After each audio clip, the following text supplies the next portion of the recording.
Okay, Assalamualaikum. Ini HRV V-Spec facelift. Hari ni nak tukar speaker boost guna original head unit. Kita try dulu. Okay, kita try. Volume tengok 29. Dia punya setting semua flat. Okay, kuat lagi 30. Kita buka 35. Okay, ni sound dia before.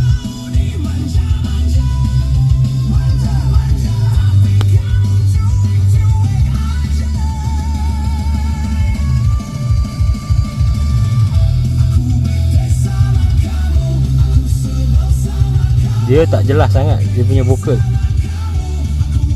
Dia punchy je. Jom kita try tukar. Kita review jap. Volume sama.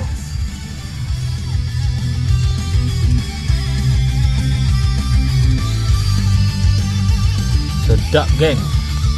Serius tak tipu. Ini belum masuk DSP lagi. Clear, punchy sebab speaker besar, bass, center, boost.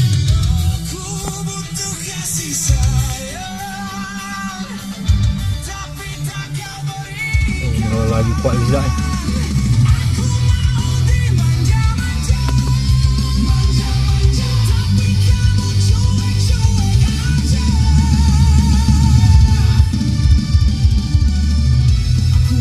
Hyundai HRV. Tukar sensor, tukar speaker. Sensor, center speaker. Ada access punya. Healer. Ada boost. Ok, siap pasang sensor speaker. Kita test sensor dulu. Ini sensor depan. Ok, naik. Dia ada step kuning, oren, merah. Ni merah. Tengok berapa kaki. Satu kaki ada. Kita compare dengan yang reverse asal. Ni merah juga reverse asal. Satu kaki juga. So sama lah. Sensor ori, satu kaki. Dan yang penting dia ada step by step. Kuning, oren, merah. Dia tak terus merah, dia cepat detect. Even orang lalu pun dia detect.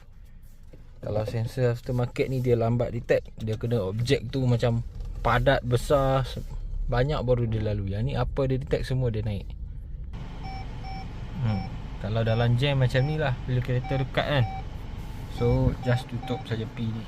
Tapi dia tutup depan belakang lah.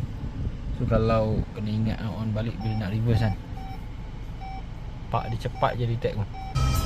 Okay, fitting memang cun lah. Barang original, made in Japan. Okay. Ni boost China punya, EN1 punya. Fitting pun cun. Cerita belakang ni bila dah tambah yang Honda Accent ni, dia nampak silver. Sebab speaker dia, magnet dia besar.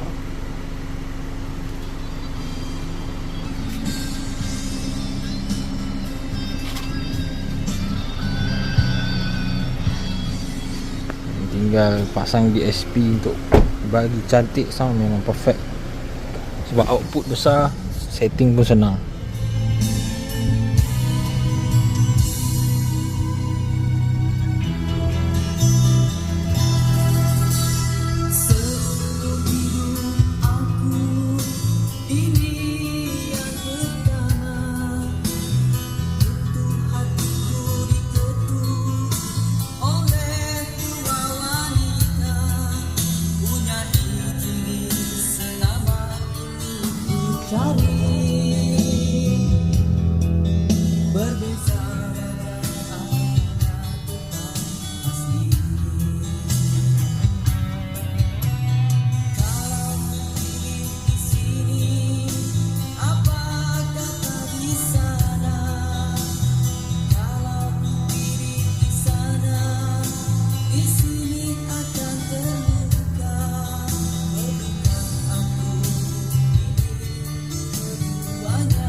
siap siapa yang berminat boleh roger.